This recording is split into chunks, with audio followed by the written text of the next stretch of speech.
João 11.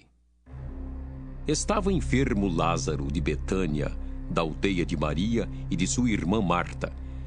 Esta Maria, cujo irmão Lázaro estava enfermo, era a mesma que ungiu com bálsamo o Senhor e lhe enxugou os pés com seus cabelos. Mandaram, pois, as irmãs de Lázaro dizer a Jesus: Senhor, está enfermo aquele a quem amas. Ao receber a notícia, disse Jesus: Esta enfermidade não é para a morte, e sim para a glória de Deus, a fim de que o Filho de Deus seja por ela glorificado. Ora, amava Jesus a Marta e a sua irmã e a Lázaro. Quando, pois, soube que Lázaro estava doente, ainda se demorou 2 dias no lugar onde estava. Depois, disse aos seus discípulos: Vamos outra vez para a Judeia. Disseram-lhe os discípulos: Mestre, ainda agora os judeus procuravam apedrejar-te e voltas para lá? Respondeu Jesus: Não são 12 as horas do dia? Se alguém andar de dia, não tropeça, porque vê a luz deste mundo. Mas se andar de noite, tropeça, porque nele não há luz. Isto dizia e depois lhes acrescentou: Nosso amigo Lázaro adormeceu, mas vou para despertá-lo. Disseram-lhe, pois, os discípulos: Senhor, se dorme, estará salvo. Jesus, porém, falara com respeito à morte de Lázaro, mas eles supunham que tivesse falado do repouso do sono. Então, Jesus lhes disse claramente: Lázaro morreu, e por vossa causa me alegro de que lá não estivesse para que possais crer. Mas vamos ter com ele. Então Tomé, chamado Dídimo, disse aos condiscípulos: Vamos também nós para morrermos com ele. Chegando Jesus, encontrou Lázaro já sepultado havia 4 dias. Ora, Betânia estava a cerca de 15 estádios perto de Jerusalém. Muitos dentre os judeus tinham vindo ter com Marta e Maria para as consolar a respeito de seu irmão. Marta, quando soube que vinha Jesus, saiu ao seu encontro. Maria, porém, ficou sentada em casa. Disse, pois, Marta a Jesus: Senhor, se estiveras aqui, não teria morrido meu irmão.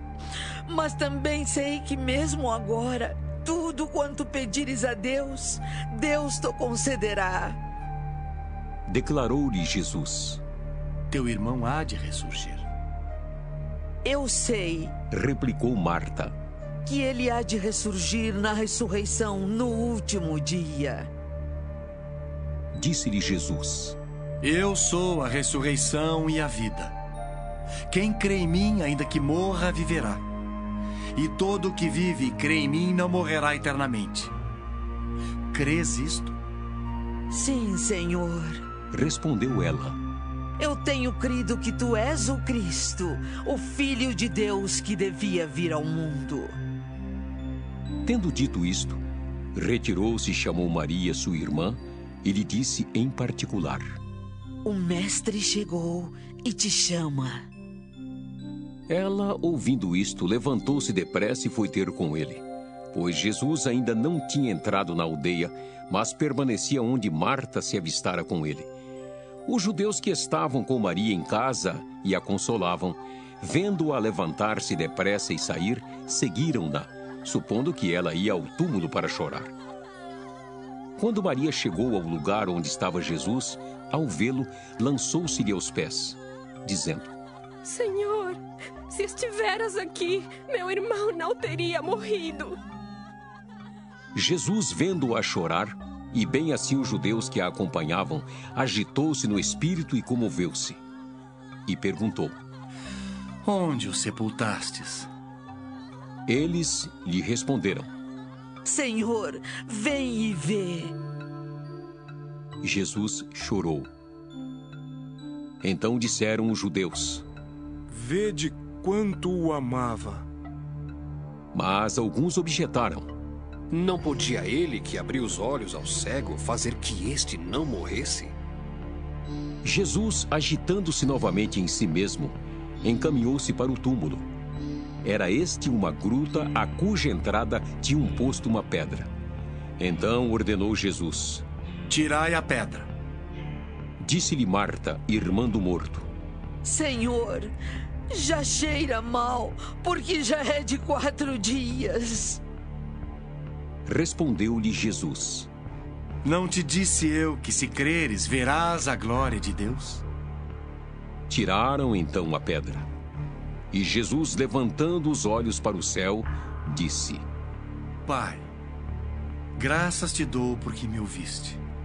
Aliás, eu sabia que sempre me ouves. Mas assim falei por causa da multidão presente, para que creiam que tu me enviaste. E, tendo dito isto, clamou em alta voz: Lázaro, vem para fora. Saiu aquele que estivera morto, tendo os pés e as mãos ligados com ataduras e o rosto envolto num lenço. Então lhes ordenou Jesus: Desatai-o e deixai-o ir. Muitos, pois, dentre os judeus que tinham vindo visitar Maria, vendo o que fizera Jesus, creram nele. Outros, porém, foram ter com os fariseus e lhes contaram dos feitos que Jesus realizara. Então os principais sacerdotes e os fariseus convocaram o sinédrio e disseram: Que estamos fazendo, uma vez que este homem opera muitos sinais? Se o deixarmos assim, todos crerão nele. Depois virão os romanos e tomarão não só o nosso lugar, mas a própria nação. Caifás, porém, um dentre eles, sumo sacerdote naquele ano, advertiu-os, dizendo: Vós nada sabeis, nem considerais que vos convém que morra um só homem pelo povo, e que não venha a perecer toda a nação. Ora, ele não disse isto de si mesmo, mas, sendo sumo sacerdote naquele ano, profetizou que Jesus estava para morrer pela nação. E não somente pela nação, mas também para reunir em um só corpo os filhos de Deus que andam dispersos. Desde aquele dia, resolveram matá-lo. De sorte que Jesus já não andava publicamente entre os judeus, mas retirou-se para uma região vizinha ao deserto, para uma cidade chamada Efraim. E ali permaneceu com os discípulos. Estava próxima a Páscoa dos judeus, e muitos daquela região subiram para Jerusalém antes da Páscoa para se purificarem. Lá procuravam Jesus e, estando eles no templo, diziam uns aos outros: Que vos parece? Não virá ele à festa? Ora, os principais sacerdotes e os fariseus tinham dado ordem para, se alguém soubesse onde ele estava, denunciá-lo a fim de o